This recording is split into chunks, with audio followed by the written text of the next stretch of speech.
നമസ്തേ. പഹൽഗാം ഭീകരാക്രമണത്തിന്റെ പശ്ചാത്തലത്തിൽ കടുത്ത 5 തീരുമാനങ്ങളുമായി ഭാരതം. സിന്ധു നദീജല കരാർ മരവിപ്പിക്കൽ ഉൾപ്പെടെ വിവിധ തീരുമാനങ്ങൾ ഭാരതം സ്വീകരിച്ചു കഴിഞ്ഞു. പ്രധാനമന്ത്രി നരേന്ദ്രമോദിയുടെ വസതിയിൽ ചേർന്ന സുരക്ഷാ കാര്യങ്ങൾക്കുള്ള നിർണായക മന്ത്രിസഭാ സമിതി യോഗത്തിലാണ് ഈ തീരുമാനങ്ങൾ അത്രയും എടുത്തത്. 1. സിന്ധു ജല ഉടമ്പടി താൽക്കാലികമായി നിർത്തി. അതായത് സിന്ധു നദീജല കരാർ റദ്ദാക്കിയത് തന്നെ ഒരു യുദ്ധമാണ്. പാകിസ്ഥാന് ഒരുമാതിരിപ്പെട്ട സ്ഥലങ്ങളെല്ലാം കൃഷി ചെയ്യാൻ പറ്റാത്ത അവസ്ഥയാകും. അതുപോലെ ജലവൈദ്യുത പദ്ധതികൾ താറുമാറാകും, വൈദ്യുതി ലഭ്യത കുറയും, കൃഷി നശിക്കും, അവിടെ മൊത്തം പ്രശ്നത്തിലാകും. 2. അട്ടാരി അതിർത്തി ഉടൻ തന്നെ അടച്ചു. സാധുവായ രേഖകൾ ഉള്ളവർക്ക് മെയ് 1 മുൻപ് ആ വഴിയിലൂടെ മടങ്ങാവുന്നതാണ്. 3. പാകിസ്ഥാൻ പൗരനുള്ള വിസ റദ്ദാക്കി. സാർക്ക് വിസ ഇളവ് പദ്ധതി പ്രകാരം പാകിസ്ഥാൻ പൗരന്മാരെ ഇന്ത്യയിലേക്ക് യാത്ര ചെയ്യാൻ അനുവദിക്കില്ല.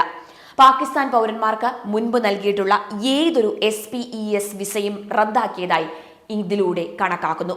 SPES വിസയിൽ നിലവിൽ ഇന്ത്യയിലുള്ള ഏതൊരു പാകിസ്ഥാൻ പൗരനും ഭാരതം വിടാൻ 48 മണിക്കൂറാണ് സമയം അനുവദിച്ചിരിക്കുന്നത്. 4. ഡൽഹിയിലെ പാക് ഹൈക്കമ്മീഷനിൽ നിന്നുള്ള defence, air and naval attach ഒരാഴ്ചയ്ക്കുള്ളിൽ ഇന്ത്യ വിടും. അതായത് പാകിസ്ഥാൻ ഹൈക്കമ്മീഷനിലെ പ്രതിരോധ, സൈനിക, നാവിക, വ്യോമ ഉപദേഷ്ടാക്കളെ അംഗീകരിക്കില്ല. അവർക്ക് ഇന്ത്യ വിടാൻ ഒരാഴ്ച സമയം. 5. ഇസ്ലാമാബാദിലെ ഇന്ത്യൻ ഹൈക്കമ്മീഷനിൽ നിന്ന് ഇന്ത്യ സ്വന്തം പ്രതിരോധ, നാവിക, വ്യോമ ഉപദേഷ്ടാക്കളെ പിൻവലിക്കും.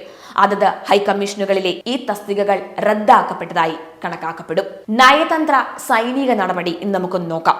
പെഹൽഗാം ഭീകരാക്രമണം നയതന്ത്ര സൈനിക കൗണ്ടർ തയ്യാറായി കഴിഞ്ഞിരിക്കുകയാണ്. സ്ട്രൈക്ക് 1, ഇന്ത്യ പാക് പ്രതിനിധിയെ തിരിച്ചു വിളിച്ചേക്കും. സ്ട്രൈക്ക് 2, MEAPCയിലെ പ്രൂഫ് ബോംബെൽ.